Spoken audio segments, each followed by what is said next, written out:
Conselhos para Obreiros, de Charles Spurgeon. Servindo de boa vontade, como que servissem ao Senhor. Efésios 6:7. O Espírito Santo não vos manda deixar o emprego para servir ao Senhor. Ele não nos manda renunciar às relações familiares que nos fazem maridos e esposas, pais, filhos, patrões ou empregados. Ele não nos induz a usar uma roupa especial, a viver recluso como eremitas ou no retiro de um monastério ou convento. Nada disso é sugerido. Ele espera que o servo permaneça em seu ministério, servindo de boa vontade. Nosso grande capitão não espera que você alcance a vitória deixando seu posto. Ele espera que permaneça no seu negócio, chamado ou profissão, enquanto serve ao Senhor e faz a sua vontade de todo o coração. Esta é a beleza prática que há na nossa fé. Quando o demônio é expulso de um homem, a fé envia tal pessoa de volta para casa, a fim de abençoar os amigos e dizer-lhe quão grandes são as coisas que o Senhor fez por ele. A graça não transplanta a árvore, mas ordena que a sombra projeta a velha casa como fazia, e que produza bons frutos onde foi plantada. A graça não nos tira da terra, embora nos tires do mundo. A verdadeira religião nos distingue dos outros. Assim como o Senhor foi separado dos pecadores. Porém, isso não nos cala nem nos segreda como se fôssemos bons demais ou fracos demais para os rudes costumes do cotidiano. Ela não nos coloca em um saleiro com a tampa fechada, ao contrário, somos escalados para ficar entre os seres humanos para próprio bem deles. A graça nos torna servos de Deus enquanto ainda somos servos dos homens. Isso nos capacita a tratar dos negócios do céu enquanto atendemos aos negócios da terra, pois santifica os deveres comuns da vida, nos mostrando a maneira de desempenhá-los à luz do céu. O amor de Cristo torna sublime os nossos atos mais simples, sim. Como a luz solar ilumina uma paisagem e irradia beleza sobre o cenário mais comum do universo, assim é a presença do Senhor Jesus Cristo, o espírito de consagração, faz que a tarefa da vida comum seja tão sublime quanto a adoração apresentada sobre o mar de vidro diante do trono eterno, por espíritos que são familiares à corte celeste.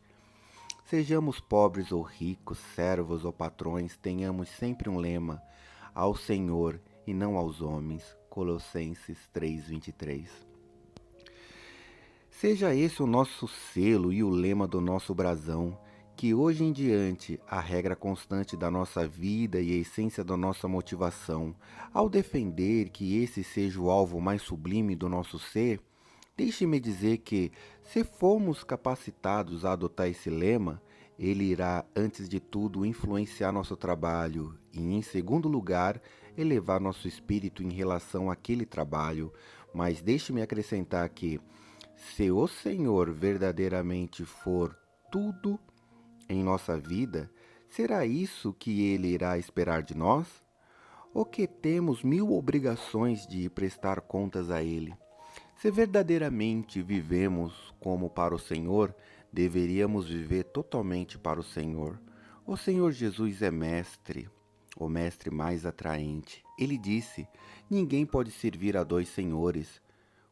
Com ele é tudo ou nada. Se na verdade ele for nosso Senhor, tem de ser o soberano exclusivo, pois ele não tolera rivais. Portanto, cristão, temos que viver para Jesus e somente para Ele. Não podemos ter nenhum outro alvo paralelo ou secundário ou dividido. Se você dividir seu coração, sua vida será um fracasso, da mesma maneira que um cão não pode seguir 2 lebres ao mesmo tempo, porque no final perderá as 2 presas. Nenhum homem pode seguir 2 objetos e esperanças opostos, porque perderá um deles. Os servos de Cristo têm que ser concentrados. Seus amores devem ser transformados em um único amor. Esse único amor não se prende a coisas terrenas, mas às que são lá do alto. Seu coração não deve ser dividido. Ou lhe será dito o que foi dito na época de Oséias: O seu coração está dividido, por isso serão culpados. Oséias 10, verso 2. A câmara do coração é pequena demais para acomodar Rei dos Reis, o mundo, a carne e o diabo ao mesmo tempo. No serviço do Senhor devemos ter o cuidado de fazer o nosso melhor e devemos sentir um anseio profundo de agradar a Deus em todas as coisas. Existe um processo chamado papel manchado, em que um homem joga porções de tinta no papel para formar desenhos e rapidamente metros e mais metros de papel de parede são produzidos. Suponha que o funcionário que mancha o papel zombasse de um pintor famoso porque ele pinta apenas um pequeno pedaço de tela, durante o mesmo tempo em que o outro produz quilômetros de papel. Essa zombaria seria ridícula. Mas o modo como o mundo encara a religião é o mesmo modo como o manchador trabalha, fazendo borrões. Existe uma grande quantidade e é feita rapidamente, mas a maneira de Deus, a maneira detalhista e cuidadosa, existe em pequena quantidade e exige reflexão, esforço, vigilância e atenção. Contudo, veja como é preciosa a obra de arte produzida e quanto tempo ela dura, e ninguém se maravilha de que um homem gaste seu tempo trabalhando nela. Da mesma forma, a verdadeira santidade é aceita por Deus e dura para sempre, e, portanto, recompensa o esforço diligente do homem de Deus. O pintor minucioso tem que ser cuidadoso em cada matiz e em cada retoque, porque um pequeno detalhe estraga seu trabalho. Que a nossa vida seja um pequeno quadro feito com temor e tremor. Estamos servindo ao Santo Deus Trino, que será reverenciado por todos os que se acheguem a Ele. Tomemos cuidado com o que fazemos. Nosso amado Mestre nunca deu uma pincelada errada. Quando estava servindo ao seu Pai, ele nunca viveu uma hora desocupada, nem deixou escapar a palavra impensada. Ele vive uma vida cheia de cuidado. Mesmo as vigilâncias da noite não estavam livres de profunda ansiedade que se derramava em oração a Deus. E se você e eu achamos que a primeira coisa que tivemos à mão já será boa o suficiente para servir ao nosso Deus, estamos cometendo um grande erro e insultando seu nome de modo grosseiro. É preciso ter um conceito muito baixo de Sua Majestade Infinita para achar que podemos honrá-lo, fazendo seu serviço de maneira desleixada ou pela metade. Não. Se quisermos de fato servir como ao Senhor e não aos homens, devemos prestar atenção a cada movimento do nosso coração e da nossa vida, ou falharemos no nosso propósito.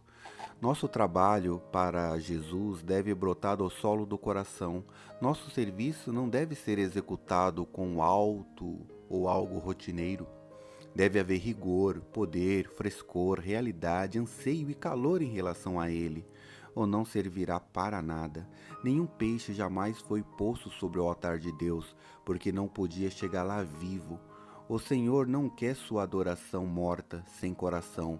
Você sabe o que significa colocar o coração em tudo o que fazemos? Explique por meio da sua vida. Para que uma obra seja aceita pelo Senhor, nosso coração deve estar inteiramente nela.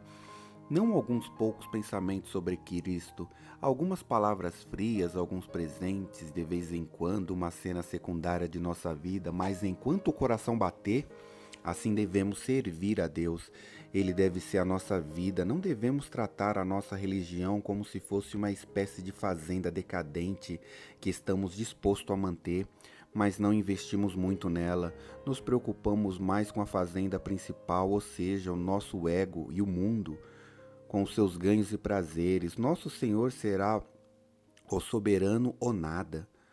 Meu mestre é um marido ciumento. Ele não vai tolerar um devaneio sobre encontrar amor em outro lugar.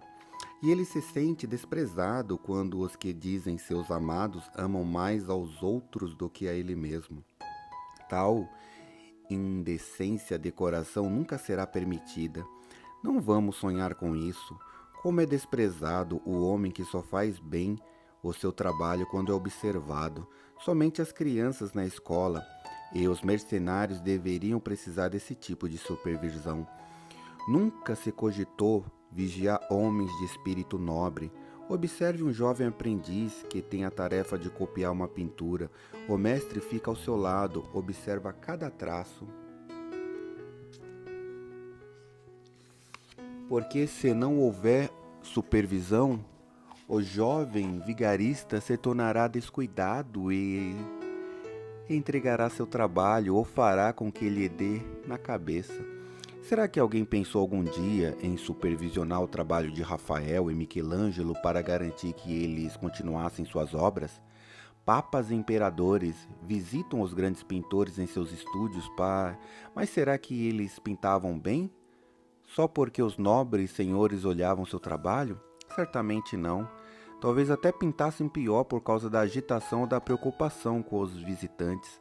Eles se preocupavam com algo mais importante do que os olhos da personalidade dos personagens pomposos. Da mesma maneira, o verdadeiro cristão não quer ser vigiado pelo olho de ninguém. Talvez haja pastores e pregadores que são melhores quando observados por bispos e presbíteros, mas imagine um bispo supervisionando o trabalho de Martinho Lutero e tentando estimular seu zelo, ou imagine um presbítero cuidando de Calvino a fim de mantê-lo na fé. Não, mentes bondosas superam o governo e o estímulo que vem da supervisão do homem mortal. O Espírito de Deus habita em nós e servimos ao Senhor de nosso interior, que não se alimenta do que é exterior. Todo cristão tem a noção de que Deus o vê e ele não se importa que qualquer outra pessoa o observe. Deus está ali e isso é o suficiente. Ele respeita o olhar humano, mas não o corteja, nem o teme. Deixe que as suas boas obras permaneçam em segredo, pois Deus as vê, e isso basta. Ou deixe que suas obras sejam exibidas à luz do dia, a fim de que sejam criticadas, pois pouco lhe importa que sejam esses críticos, uma vez que Deus as aprova. Este é o verdadeiro servo de Cristo.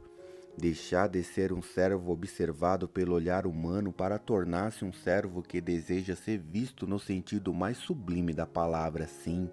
Aquele servo que deseja que seu trabalho seja visto não pelos homens, mas pelos olhos divinos. Recompensa? É a motivação do cristão? Sim, no sentido mais amplo e nobre da palavra, pois os maiores santos como Moisés reconheceram a recompensa e, se a desprezassem, seriam como menosprezar a promessa que Deus fez ao seu povo. Reconhecer a recompensa divina acaba com o egoísmo, que sempre espera a recompensa humana. Podemos adiar a recompensa e nos alegrar, em vez de receber o elogio presente de que ser mal entendido e deturpado. Podemos adiar a recompensa em vez de ficar desapontados e, quando a sua hora chegar, como será gloriosa essa recompensa? Uma hora com Jesus superará uma vida toda de opressão.